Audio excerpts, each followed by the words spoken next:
You mentioned OG Anunoby, just talking about all the injured guys. With Anunoby, he hasn't started shooting yet, and I think that's the big hurdle for him because it's the right elbow, shooting elbow, and we're still waiting to hear when that happens. But I do think mid-March, I think that's kind of seen internally as a realistic possibility if he continues to go well here and clear the hurdles that he's got to clear in his rehab from that elbow surgery.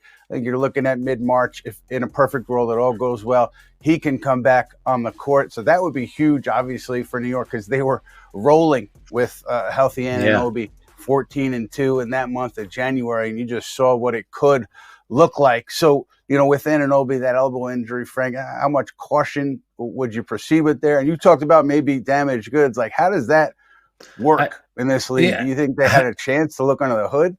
Well, the only thing is, one thing you have to remember about OG Anunoby, when Toronto made their run and won a championship, he didn't play. He was injured back then, and he has dealt with a lot of injuries. And it's funny about Toronto, a lot of their guys got traded, and especially Pascal Siakam and OG Anunoby, and all the team, they were losing while they were there. Now they've actually started to win some games. They're actually making a run into 10th place. The Knicks need him just because he can guard multiple positions. He knocks down corner threes, and he's got experience.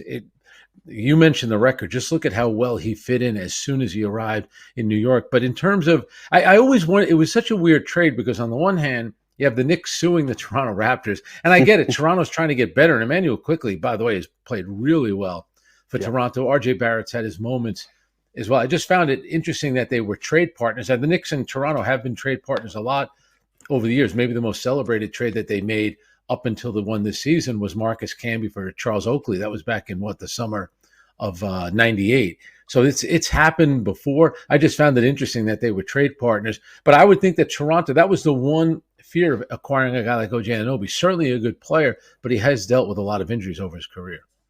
Yeah, Frank, I'm surprised you didn't reference the Bargnani deal too. I forgot. That's right. I forgot about that one. Who was involved in that one?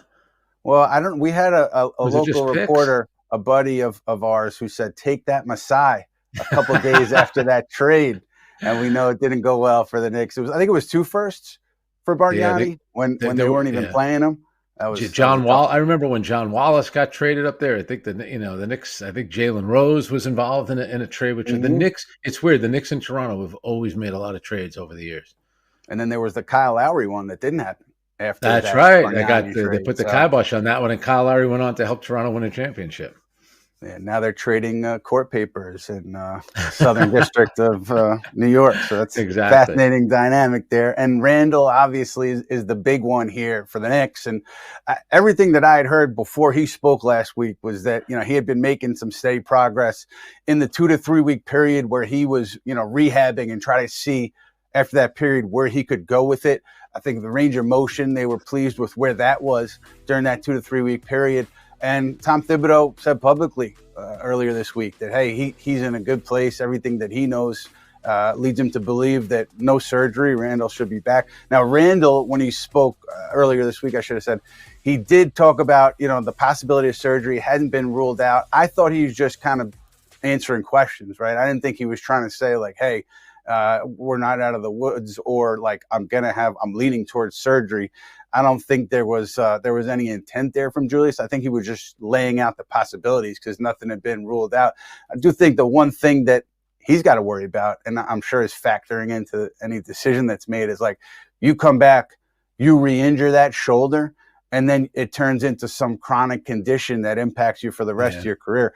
I think that's got to be something that they're taking into consideration, and I'm sure that they are. He's such a physical player where, if he needs that shoulder, he needs a shoulder to do what he has to do. So you look at him and you look at the injury, and how do you see this dynamic for them?